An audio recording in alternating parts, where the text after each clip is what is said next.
नमस्कार दोस्तों, मैं हूँ ऋचा सिन्हा, एक बिहारन, और मेरे चैनल पे आप सभी का स्वागत है। तो दोस्तों, कैसे हैं आप सब? ये बताने के लिए जल्दी से मेरे कमेंट बॉक्स में जय माता दी लिख दीजिए। माता रानी आप सभी की सारी मनोकामनाएं पूर्ण करें।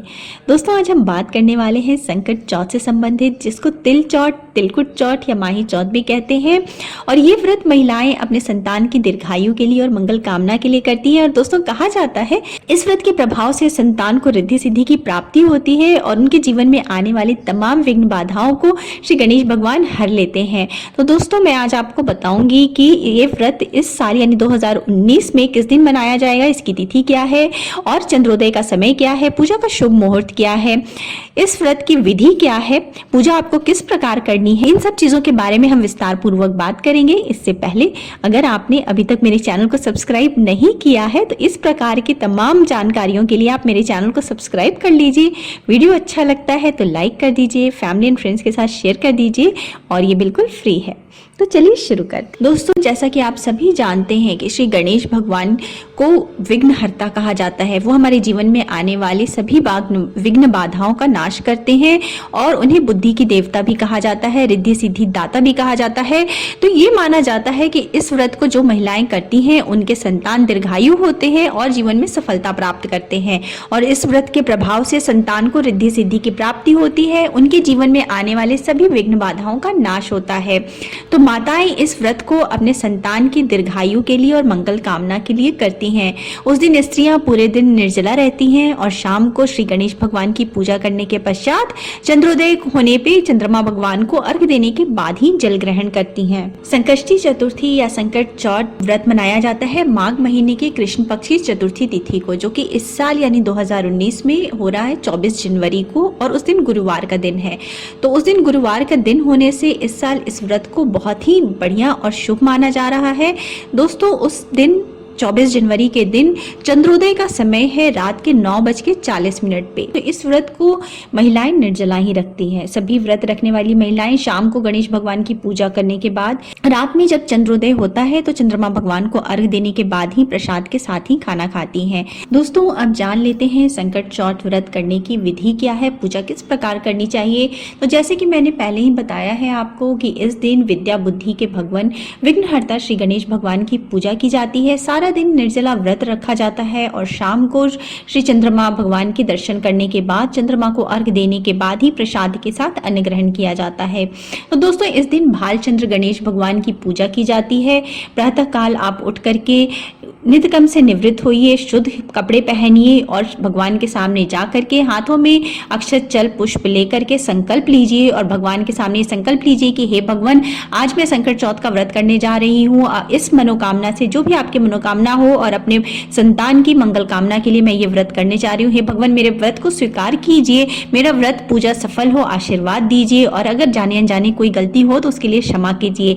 इस प्रकार आप भगवान से प्रार्थना कीजिए।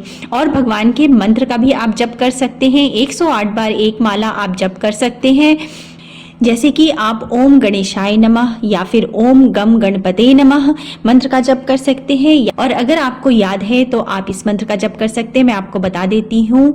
गजानन भूत गणादि सेवितम कपित जम्बू फलचारु भक्षणम उमासुतम शोक विनाशकारकम नमामि विघ्नेश्वर पाद पंकजम। इस मंत्र का आप जप करिए और भगवान के चरणों में पुष्प अर्पित कीजिए और सारा दिन मन ही मन भगवान का नाम लेते रहिए, गणेश भगवान के मंत्र का जप करते रहिए। और सूर्यास्त के बाद स्नान करके स्वच्छ वस्त्र पहन लें। अब विधि पूर्वक अपने घरेलू परंपरा के अनुसार, हर जगह की परंपरा थोड़ी थोड़ी सी अलग होती है, तो अपने घरेलू परंपरा के अनुसार श्री गणेश भगवान की पूजा करें। एक कलश में जल भर के रख लें, धूप दीप अर्पित करें, भगवान को नैवेद्य अर्पित करें, फूल चढ़ाएं। इस दिन तिल या गुड़ से बने हुए लड्डू, ईख और शकरकंद, अमरूद, गुड़, ऋतुफल जो भी आपको उपलब्ध हो, घी, इन सब चीजों को भगवान को नैवेद्य के रूप में अर्पित करें। यह नैवेद्य रात्रि भर बांस के एक बने हुए डलिया में ढक करके रख दिया जाता है। और पुत्रवती स्त्रियां पुत्र के सुख समृद्धि के लिए इस व्रत को रखती हैं, जैसा कि आपको पता है। तो दूसरे दिन इस ढके हुए नैवेद्य को पुत्र ही खोलते हैं और अपने भाई बंधुओं में बांटते हैं, प्रसाद वितरण करते हैं। ऐसी मान्यता है कि इससे भाई बंधुओं की आपसी प्रेम भावना में वृद्धि होती है, बढ़ोतरी होती है। अलग अलग राज्यों में थोड़े थोड़े से नियम अलग हैं, अलग अलग प्रकार से इस व्रत को मनाया जाता है। तिल और गुड़ के लड्डू बनाए जाते हैं। ये प्रसाद अगर आप घर में बनाएं तो उत्तम होता है। तिल के लड्डू बनाने के लिए तिल को भून करके और गुड़ की चाशनी में मिला करके और उनके छोटे छोटे लड्डू बना लें।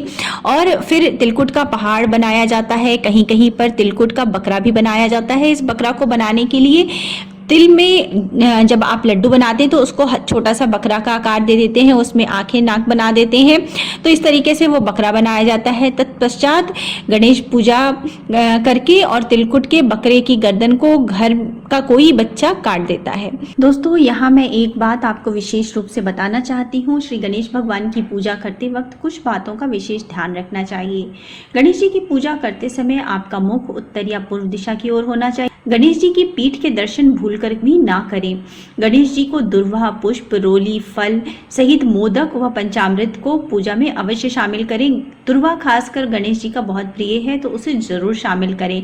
मोदक भी गणेश जी को बहुत प्रिय है तो मोदक भी शामिल करें। गणपति भगवान का विधि पूर्वक रूप से स्नान करके उनकी पूजा करें।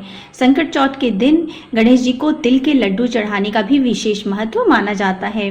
गणेश जी की पूजा के समय संकष्टी चतुर्थी के व्रत की कथा अवश्य सुने एवं गणपति जी की आरती जरूर करें।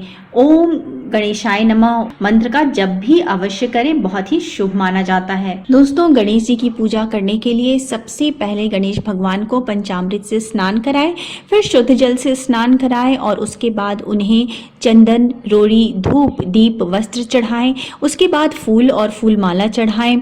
जो भी ऋतु फल आपके पास है या भोग का सामान है, मोदक, दुर्वा, इन सारी चीजों को भगवान गणेश को चढ़ाएं और तिल और गुड़ से बने प्रसाद जरूर चढ़ाएं।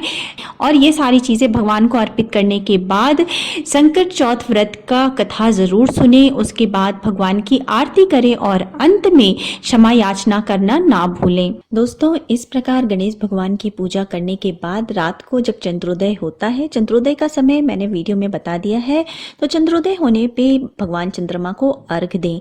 अर्घ देने के लिए एक लोटे में जल लें, उसमें दूध मिलाएं, उसमें काले तिल को मिलाएं, कुछ फूल और रोटी भी डाल दें और चंद्रमा भगवान की धूप दीप आरती करें। उन्हें चंदन और कुमकुम के छींटे दें और उसके बाद उन्हें दूध मिले हुए जल से अर्घ दें। पे अर्घ का पानी ना गिरे इसके लिए नीचे कोई गमला या कोई दूसरा पात्र रख सकते हैं और उस अर्घ वाले जल को लांघे ना, उस पे पैर ना लगाएं। इस प्रकार भगवान चंद्रमा को अर्घ दें और भगवान चंद्रमा से भी प्रार्थना करें कि वो आपके संतान की सुरक्षा के लिए और उन्नति के लिए आशीर्वाद दें। आपकी पूजा आप सफल हो, ऐसा आशीर्वाद दें। आपके घर में सुख, शांति और संपन्नता रहे, ऐसी आप पे कृपा करें। और क्षमा प्रार्थना करने के बाद भगवान को प्रणाम करके और प्रसाद के साथ भोजन को ग्रहण करें। उम्मीद है आपको मेरा आज का वीडियो पसंद आएगा। अगर पसंद आया है तो लाइक कर दीजिए और फैमिली एंड फ्रेंड्स के साथ शेयर भी कर दीजिए। तो अब मिलते हैं नेक्स्ट वीडियो में। So thanks for now, bye bye.